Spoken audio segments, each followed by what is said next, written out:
Hey everyone, welcome back to another Buick Outdoors podcast.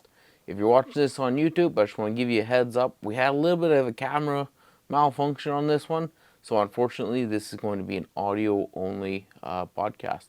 But with that being said, hope you enjoy this episode. Welcome to the Buick Outdoors podcast. I'm your host Sheldon Marion, and on this podcast we dive deep into the outdoors.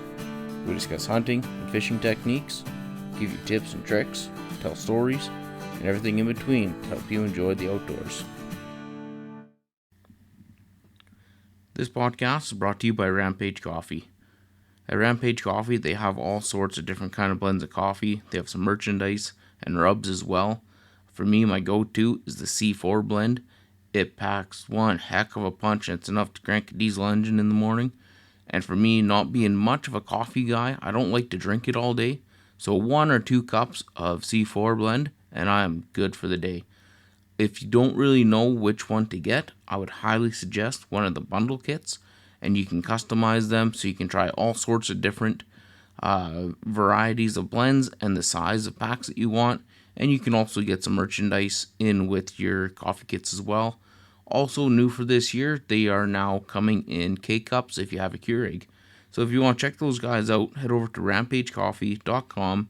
And for you guys listening and watching this, if you use the promo code Buick at checkout, you'll receive 10% off your order. So that's rampagecoffee.com, promo code Buick, and you'll receive 10% off your order. Well, welcome back to another Buick Outdoors podcast.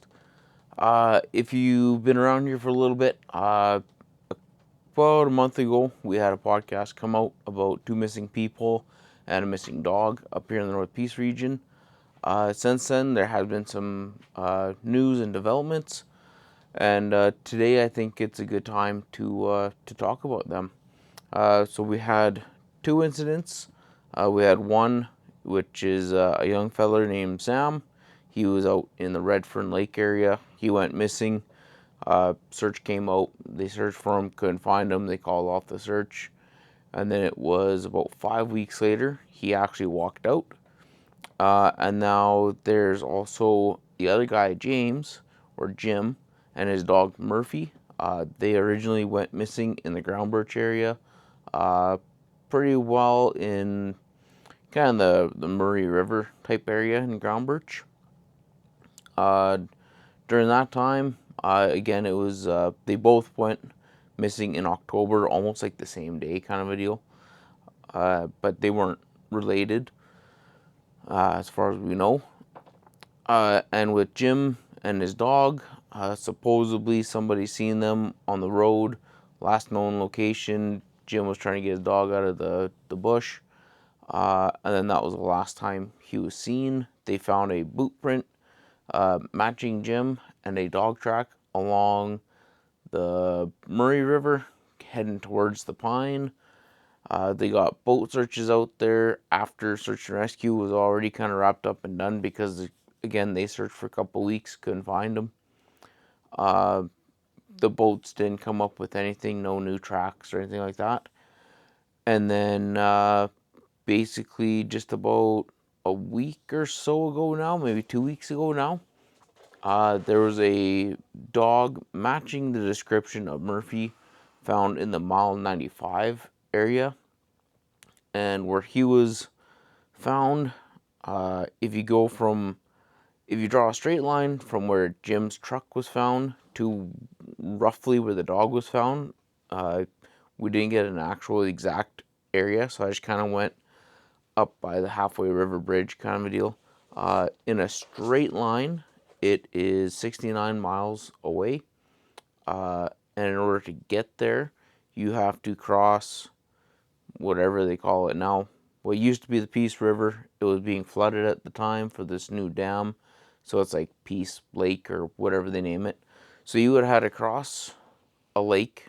Well, where they found the track, you would have had to go down the Pine River, go across the lake, go up the hill, walk. Well, I mean, if you would have made it to the halfway river, you could have walked up there too. But that's a winding, twisty river. and then do all that undetected as well. And then yeah, I don't know. There's some weird things going on, but with all of this, and this is like a follow up podcast. I'm gonna be kind of careful on how I say things because like the problem that we're having right now is that with social media and stuff, there's so much stuff that's spread out. It could be true, it could be false, could be misleading, could be misinformation. You don't really know for 100%. And then even when we got the story from, well, not we, but in general, when Sam said his story kind of thing to news outlets, his story doesn't really match up overly too much with what was going on out there. There's a lot of weird speculation and stuff, and you almost have to take little bits off of every little thread and news media outlet, and you almost have to come up with your own story. And there's a lot of speculation with it. So, like, what I say today, don't take it to heart. It is not 100% factual truth. And there's also some things that were truthful, but then there was no follow up. So you kind of gotta put together what you think happened. And both of these stories are a mess. So I'm just gonna come out and say that right now. Like, what I say is just pure speculation, and I'm also going into this with a very open mind, and thinking how I would go about the situation if I was in their shoes, and also almost like how a detective or search and rescue or RCMP would think of about all the possible causes and cases and what ifs, and like it's a mess. I'm gonna tell you right now, it is a huge mess. And not so much for the Sam case, but for the Jim case, I'm gonna say some things that a lot of people aren't gonna like. Some of it's truthful, some of it is just speculation and what ifs and maybes and could this be what happened. Okay, so keep that in mind while you're listening to this podcast. With Sam, if you listen to the original one, you'll kind of know what happened, or if you've been following the story. Basically, he tried to go into Redfern Lake with his dirt bike, had some bike problems, came back to his car, spent a couple of days, took off again. Nobody's seen him since. Uh, when you hear from him, his story is he spent 2 days, 2 days or a few days. I can't remember exactly what he said, but he spent a few days in his car. Then he went and he said he got chased by wolves, which to me, as soon as he said that, the rest of his story, I kind of put in the bullshit category. Because as an outdoorsman, I've been chased by bears if I got too close to the cubs. I've been chased by a lot of moose. They're the most dangerous thing in the bush up here is a cow moose. I've been chased by deer. A couple of bears bluff charged me. I don't think I've ever been chased by an elk. I've been stomped at by a grizzly. I've been huffed at by a grizzly. Never chased by one. But wolves, coyotes, never. I I've even had a lynx swat the ground at me, kind of like how a house cat gets when they get kind of agitated and irritated. Their hackles kind of go up, and then they just kind of smack the ground and hiss a little bit. I've had that. I've had a cougar growl at me from atop a tree. But wolves and coyotes, never. They always want to run away. Uh, Even looking at like the history of like wolf attacks and coyote attacks, and I'm kind of saying wolf and coyote because they kind of act similar, and like they're kind of the same temperament wise. They're both very elusive. They don't like to really be seen. Coyotes are a little more open about it than wolves are. Wolves, they actually try to not be seen, kind of a deal. Where coyotes, they're just coyotes are coyotes. They're kind of all over the place and they run around. They don't mind being seen. Where wolves, like they actively try to hide from people. Like they don't want to interact with you at all. And even in the last whatever it was 20, 30 years or whatever, I think there's only been like one or two cases of like a wolf actually biting somebody. I know of, I believe it was a wolf, a case in like Vanderhoof, Fort St. James type area. And it's a little foggy because I just remember hearing it from a trappers convention when I was like 16 or something like that, or maybe even 15 when we were down there. Is I want to say it was a wolf, was in a lady's barn or corral or something like that, and he was just kind of curled up in the hay on the other side of a like a separation wall. That's only like a half wall kind of deal. And I want to say how it went is she went in there after some commotion. She reached over and she like slapped it and it reached up, bit her hand and it took off. So I mean, like it's not even an attack. That was just you scared the big dog and he nipped at you. You know, it's not an actual wolf attack. But other than that, out of the tens of thousands of people that come up here every year, nobody is ever attacked by wolves. And, you know, so once he said he was chased by wolves, I got to backtrack here a little bit too. He was in his car for a couple of days and then he got chased by wolves. So, like, he missed out on, like, what happened between there. Like, was he in his car and he went for a walk, or was he out in the trees, you know, going to the bathroom or something? He got surrounded by wolves. I don't know. Like, but even myself, I've been surrounded by wolves calling elk, and as soon as they hear that it's not elk, and you go, "Hey, that's close enough," they go, "Oh, crap, human," and they run. Like they don't. And that was when like a pack of wolves were fired up, howling all around me, coming in, thinking that they're gonna kill an elk. So they had like pretty well kill instinct mode on. And once they found out it was a human, they ran away. So yeah, his story of getting chased by wolves is kind of weird. As the story goes, he was in his car.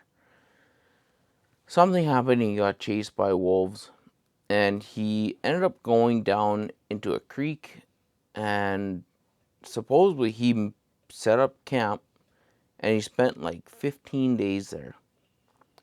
And this keeps going, like I'll be bouncing back and forth here quite a bit because I don't understand how you can be in your car and then somehow you get chased by wolves, but yet you go into somewhere and you're able to camp out there for 15 days with all of your supplies.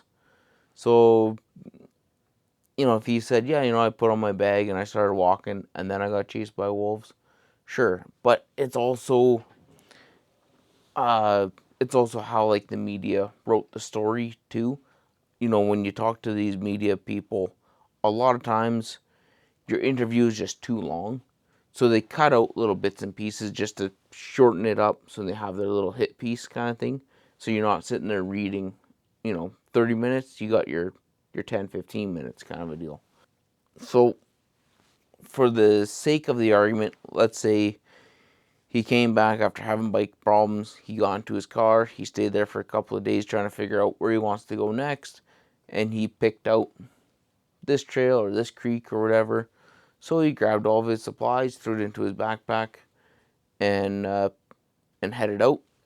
And then somewhere along the ways, maybe a pack of wolves were chasing a moose or something like that. And then they seen him on the trail. So they kind of bluffed at him, chased him, whatever, spooked him somehow.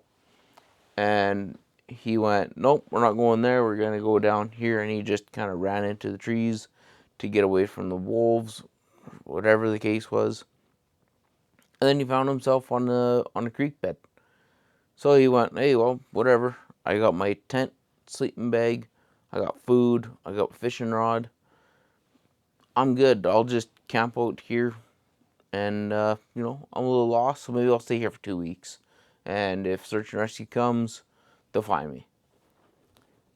But then the weird thing is, while he was there for 2 weeks, uh, that's when the search was actually actively going on. And if you've ever been part of search and rescue, you know that there is a ton of activity. It's not just like four dudes walking through the bush going, hey, you over here? Nope. I looked under that log. He's not here. I don't know. We can't find him. And they turn around and they go home. It's not like that at all. They have multiple people. They had North Peace Search and Rescue, South Peace Search and Rescue, Chetwynd Search and Rescue, possibly Prince George. You have RCMP. You have helicopters. You have search dogs. There's a lot of stuff going on in the area. And like the helicopters, they don't just fly over like a helicopter, going from point A to point B. They're doing what you do on the ground, but in the air. And you're doing big search grid patterns. You're going back and forth, covering the same area. You map it out. There's this. So you go back and forth, up and down, left and right, and you do a visual. You come back with thermals. You come back with drones. Like, there's a lot of stuff going on. All at the same time, people are on the ground. There's dogs on the ground. They're actually like trained dogs. And like, there's a lot going on. So if you're that person who's actually lost out in the woods, and especially with the case with Sam, is like he had knowledge of the outdoors.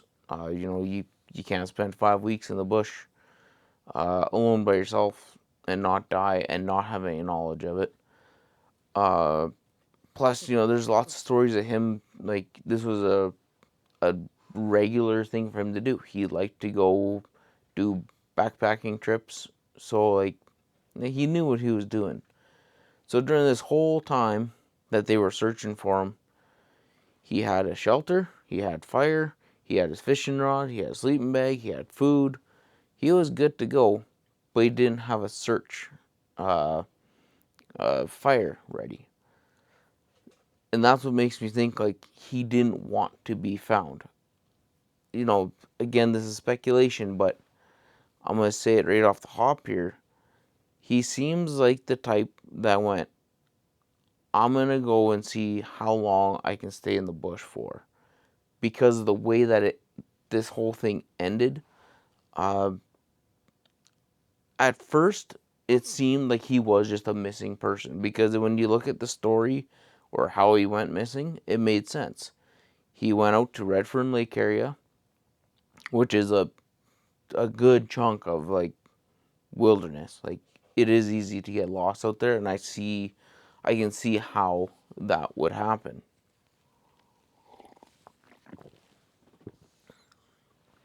But then as they were searching, he didn't have a signal fire, even though I'm assuming he wasn't that far from where they were searching from. So he didn't have a signal fire ready, and that's one of the first things that you do when you're lost. You set up your shelter, you get some firewood, you get some fire going, and then you get your signal fire ready to go. And basically, it's just the biggest stack and bundle of spruce boughs that you can possibly imagine. For me, I'd find one of them spruce trees, and if I had to, I would light the entire forest on fire to be found, right? And he didn't do any of that. Like, he didn't help with the search at all. And like a lot of you, if you don't really know the how it all ended, is you could say, well, maybe he was hungry, starving, out of water, hypothermic, he wasn't thinking clear.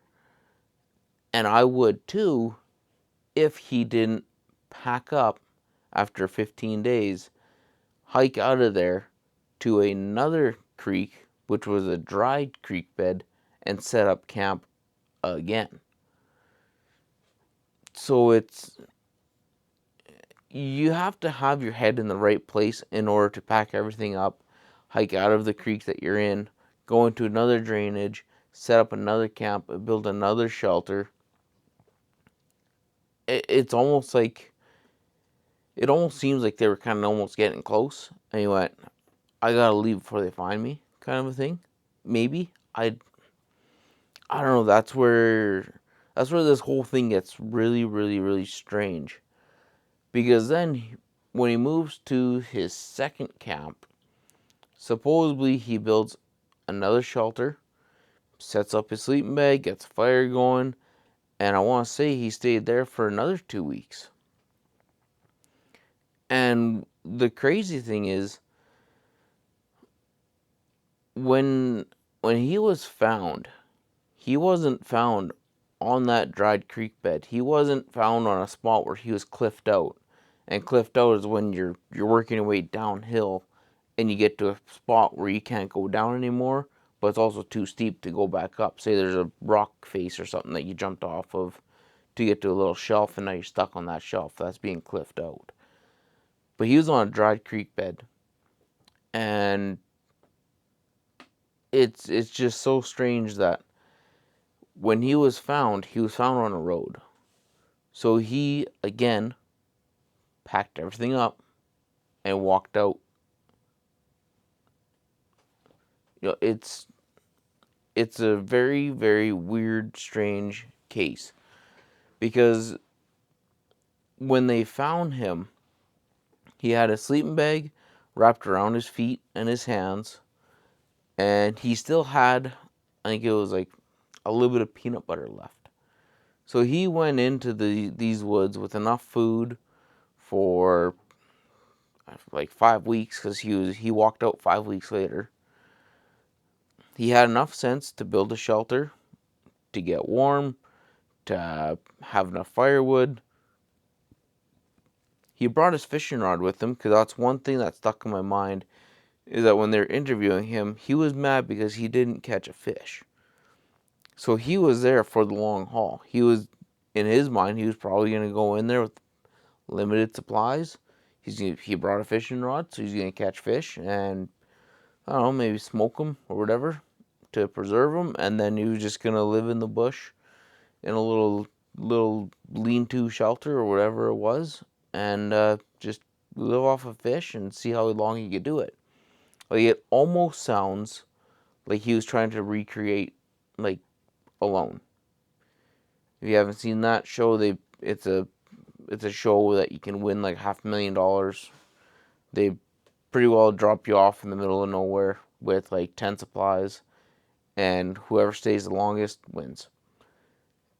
It's eerily similar what happened to him, where he was in a chunk of wilderness where he had minimal supplies, and he wanted to see how long he could stay. And what ended up forcing him out of his second location could have been partially due to the weather, because then we had a couple of dumps of snow, like good dumps of snow by then. The temperature dropped from, kind of like that +5-ish weather to -20s. So it almost seems like what happened was, after it snowed a couple of times and the temperature started to dip, I want to say like he built too big of a fire in his shelter, and he actually caught it on fire. Because when he was found, he walked out on his own to a road that was close by, and I'm assuming his boots got burnt up in the fire, and maybe his supplies got burnt up. I know he had smoke inhalation because he was treated for that in the hospital for it. So, yeah, it almost seems like he went out there to see how long he could survive for, use this wolf story as a fabrication so he doesn't get in trouble, kind of a deal. And he also didn't tell anybody that he was doing this. So when he went out and it was gone, everybody just assumed he was missing. And, when surveyors found him walking down a road with a sleeping bag wrapped around his feet and his hands, he was hypothermic at that time.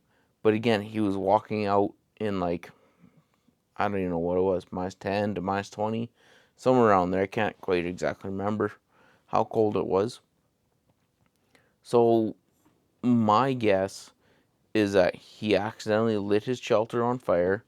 He gathered up what he could, breathing in a bunch of smoke in the meantime, going, ah, shit, I burnt my boots, burnt up some of my supplies, and, well, I guess that's the end of this expedition.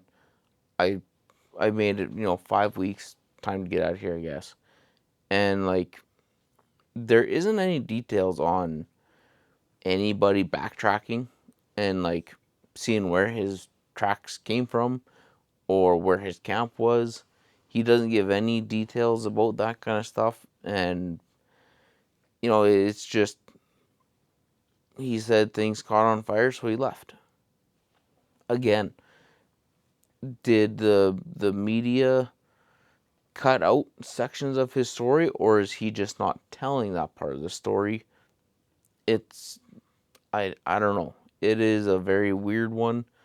Uh, yeah, there's too many gaps in the whole story, and especially like where they found him walking down the road. Again, he had enough sense in his head still to wrap his, like, protect his feet, protect his hands, and I don't know what he was wearing for clothes, but he had enough sense to try to stay warm and to walk out. And he was still rationing his food because he still had, I think it was like half a jar of peanut butter with him. So again, you can't blame it on being hypothermic and his head being messed up from being lost or being dehydrated, because he knew that he had to get up, get dressed, wrap his feet, protect himself, and he walked out. And it sounds like he just walked straight to the road, like he knew where it was. So like, I don't know, like, in when you piece everything together, it almost sounds to me, again, pure speculation. There's no 100% facts here. I'm going in with an open mind and just piecing together what happened, what little bits of stories that you get from Facebook, little threads on Facebook, or little topics here and there, and what, some of the media is saying and what he said while they were interviewing him. And to me, it seems like he was a guy who was experienced in the outdoors. He's experienced backpacking. He's watched a little too much TV, and he wanted to test himself. And he fabricated a story about how wolves chased him, and, so he doesn't get in trouble with the law about, just kind of randomly disappearing and having search and rescue and spending hundreds of thousands of dollars trying to find him. Well, maybe not hundreds of thousands of dollars, but I bet you'd be close to 100 grand. So he doesn't want that bill or potential charges or something like that. Do you know what I mean? Because it wasn't like an actual missing person. It was somebody going out to the bush and they didn't tell anybody that they were doing it. It also sounds like he had a slight change of plans too, because like, it almost seems, again, it seems like his original plan was to go into Redfern Lake, where there's a cabin, there's the lake, there's a solid trail, not a solid trail, like it's a pretty rough terrain getting in there, but I mean, you can get in there. I got friends that go in there quite often.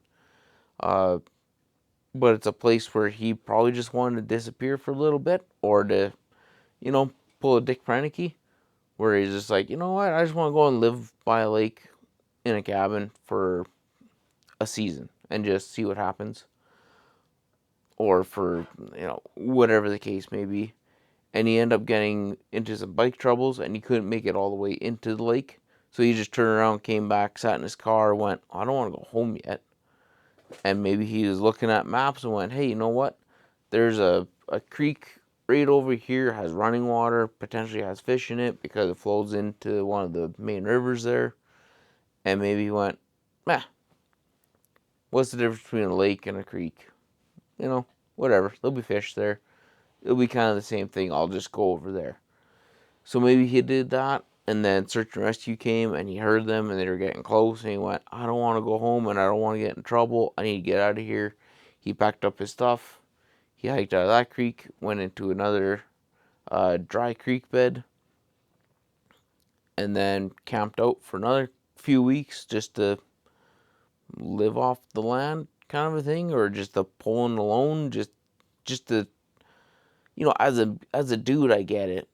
Especially like when I was 20, like when I lost my job there for a little bit, the first thing I did is I packed up my wall tent and I kind of did the exact same thing, except I went to a spot where I knew it was on our trap line. I told people where I was and I kept in contact.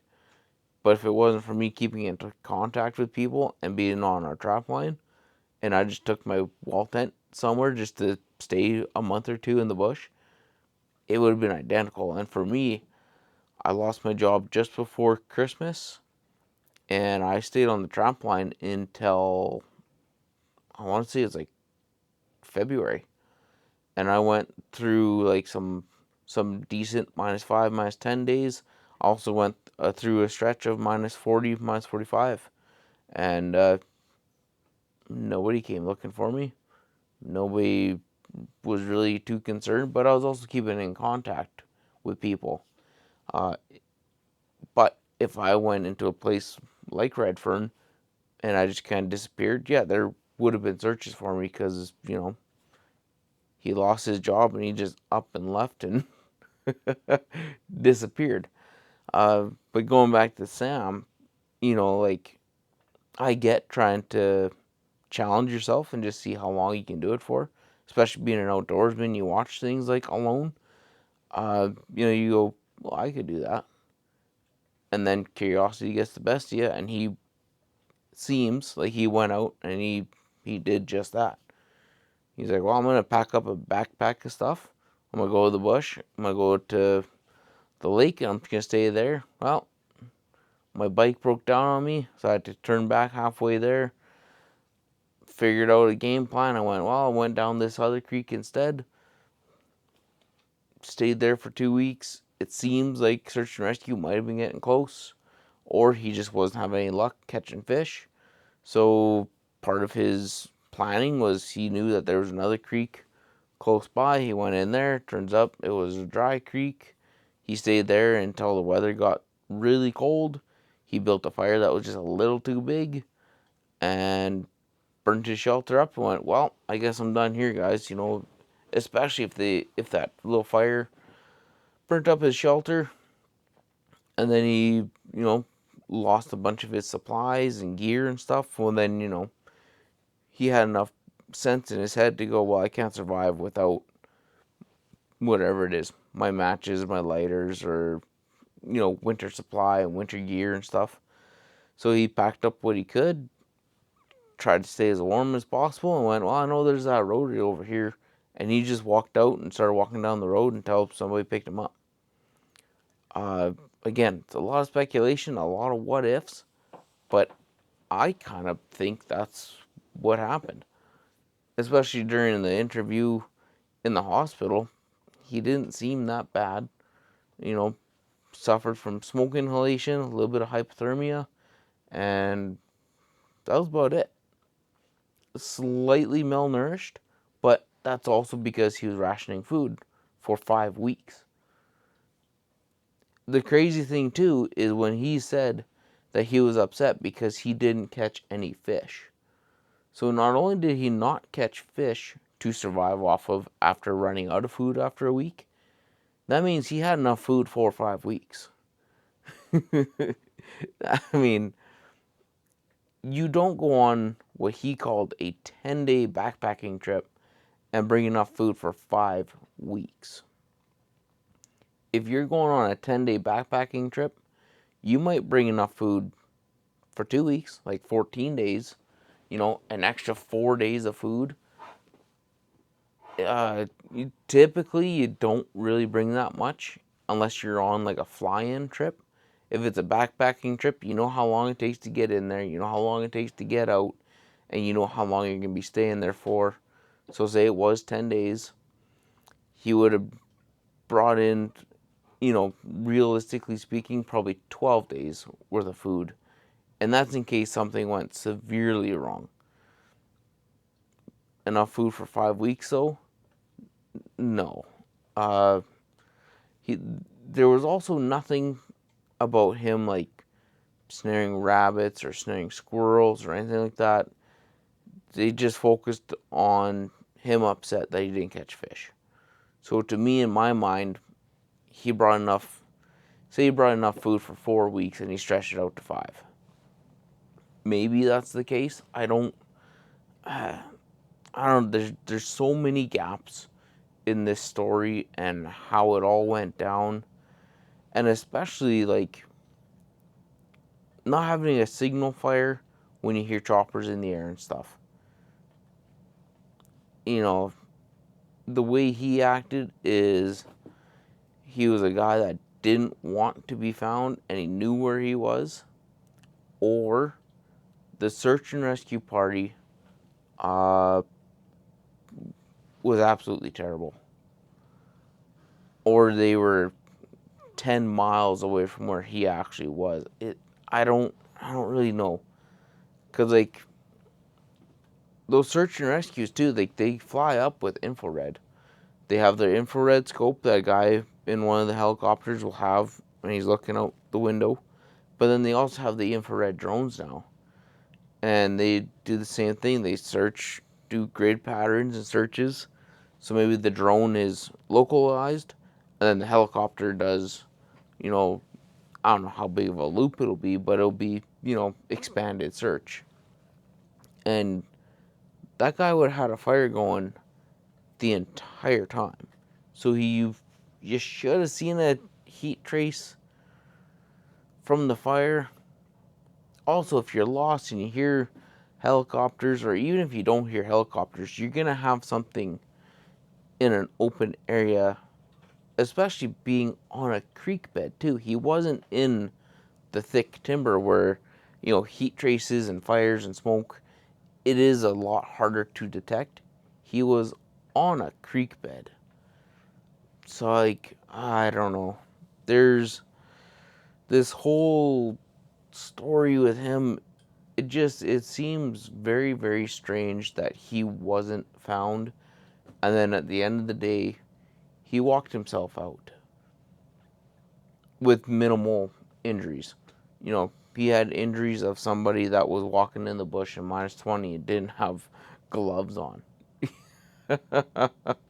Not somebody who has been roughing it for 5 weeks and is 3/4 of the way dead and starved to death almost. So I think the guy just wanted to do a cool trip and to challenge himself, which he did, and he did a damn good job doing it. Hats off to him for doing it. But, maybe next time, let somebody know that you're doing it. Because, I mean, like, really, that's kind of what it seems like. Or maybe you told people, hey, look, I'm going to be gone for 10 days. And he went, I'm having fun with this. The heck with it, I'm staying out. And maybe he just didn't think that people were going to report him missing. Which they did, and then he went, ooh, boy, I'm going to be in trouble. I need to come up with an idea on why I didn't come back to the car, or whatever the case may be, right? So maybe that's where the whole wolf thing came about, but I don't know. I would say we'll just wait and see and get his side of the story, but it's been, what has it been? A couple weeks now since he's been found, and there's been nothing else said about it. So yeah, I don't know. But yeah, you know what? This podcast has been going on for quite a while, so maybe this will be like part 1 of a 2-part podcast. Because the one about Jim and his dog Murphy, their story is way more weird and complicated, and so many more what ifs and possibilities. Especially if you think the way that I think as an outdoorsman, and like I try to put myself into the shoes of like RCMP and like a detective, because of the way things have happened with him, this writer, his dog, the girlfriend, where the dog was found, where Jim was last seen. I don't know. If I'm ever going to get backlash for something, it's going to be that podcast, because it's weird, it's crazy. I got some thoughts on it. So I think what I'm going to do is I'm going to cut this one here, and you'll have to come back for part 2 of this podcast. So in that way, it's not going to be a 2-3 hour thing. And yeah, so if you enjoyed this podcast, leave me a comment. Let me know your thoughts on this. Like the podcast. If you're watching this on YouTube, make sure you subscribe so you catch part 2, and you can see all of our other videos too. It's not just a podcast channel. We're mainly outdoors, hunting, fishing, exploring, false hunting, all that good stuff. But yeah, we're gonna cut her off here. Hope you enjoyed this, and come back for part 2. Catch you on the next one.